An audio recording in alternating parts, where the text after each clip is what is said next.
Et voici un document étonnant. En cette terre d'islam, malgré la surveillance ou l'intimidation, des milliers d'Algériens délaissent le Coran pour l'évangile, avec des baptêmes, vous allez le voir, souvent spectaculaires. C'est le dossier de cette édition, il est signé Samassoula Mathias II. Le vendredi, jour de prière en Algérie, est aussi pour certains le jour du Seigneur. Une villa sans croix ni clocher, l'église du plein évangile. Chaque semaine, près de 500 fidèles s'y pressent. Tous sont des convertis, protestants évangéliques. C'est jour de baptême. Des hommes et des femmes nés musulmans vont embrasser la foi chrétienne.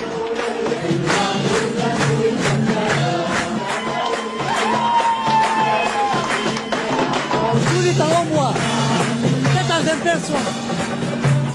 Hier j'étais dans le noir, et aujourd'hui j'étais dans la lumière. La plupart des familles sont là, parents, grands-parents, déjà devenus protestants.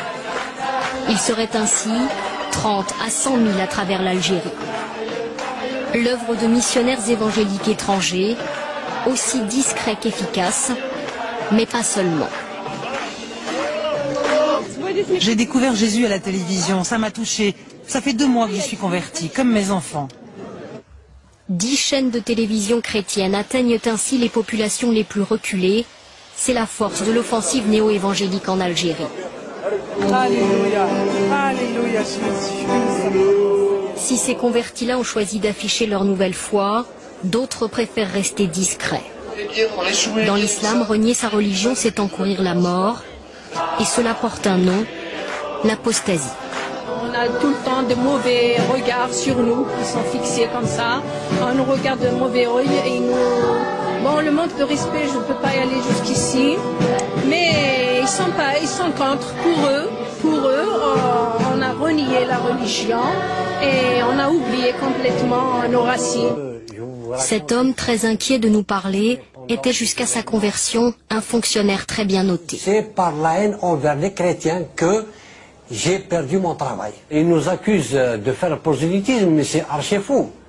Mais c'est archi fou. Lui était directeur d'école. Sa vie a basculé un soir de Noël. Ce soir-là, munis d'armes blanches, des gens du village ont mené dans son logement de fonction une expédition punitive. Ils l'accusaient de célébrer Noël à l'école. Son fils se souvient.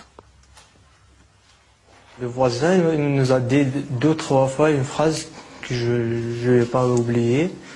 Il a dit ramenez-nous des terroristes et ne ramenez pas des chrétiens ici.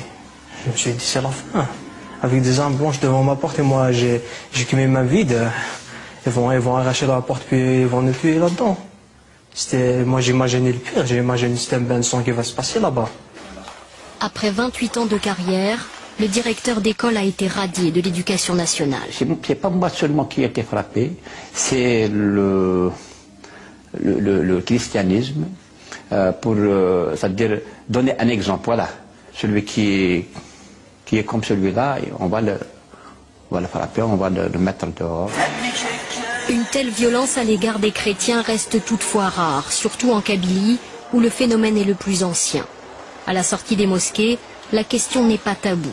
Pour tous, les églises évangéliques achètent les consciences. On n'a pas encore vu quelqu'un qui a de l'argent, il a entré en chrétien. Toujours c'est des pauvres qui rentrent en christianisme. Tu as compris comment? Parce qu'ils donnent de l'argent. Ils donnent des appartements, d'argent, des visas. Le gouvernement algérien qualifie le phénomène néo-évangélique de néfaste. Il a adopté une loi qui punit le prosélytisme de peine de prison. Les églises la dénoncent comme une épée de Damoclès au-dessus de leur tête. Transporter plus d'une Bible dans son sac est un délit.